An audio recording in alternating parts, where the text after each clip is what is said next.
All right, here's the little resin shed, about 3 years after I put it up. It's, as you can see, my improvements have kept things relatively straight. No bowing or flexing on the walls, which is my main goal and what I did in reinforcing everything. And it seems to have worked really well. Doors are still straight, flat. Walls are straight and flat. There we go.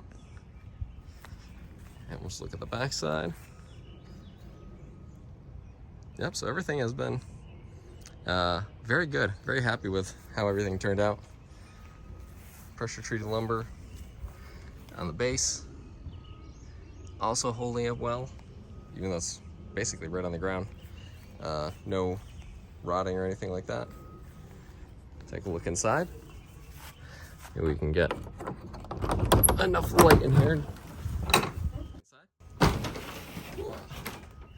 And it's a shed, so it's got a bunch of stuff.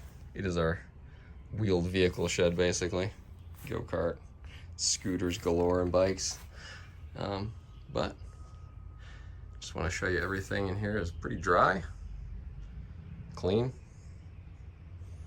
No problems with any of the stuff I did, and the shed is still in good shape.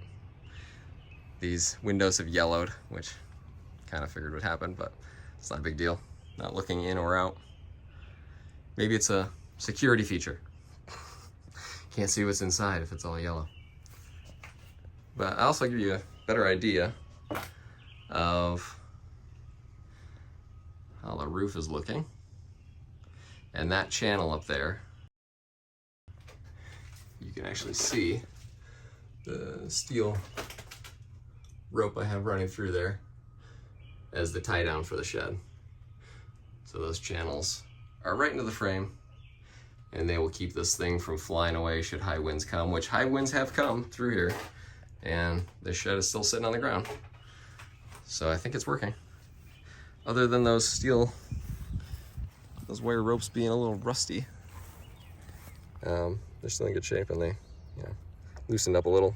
Could tighten them up with that turnbuckle, but other than that, this is everything's been holding up well. So pretty happy with this little Sunbeam shed and the improvements I made to it.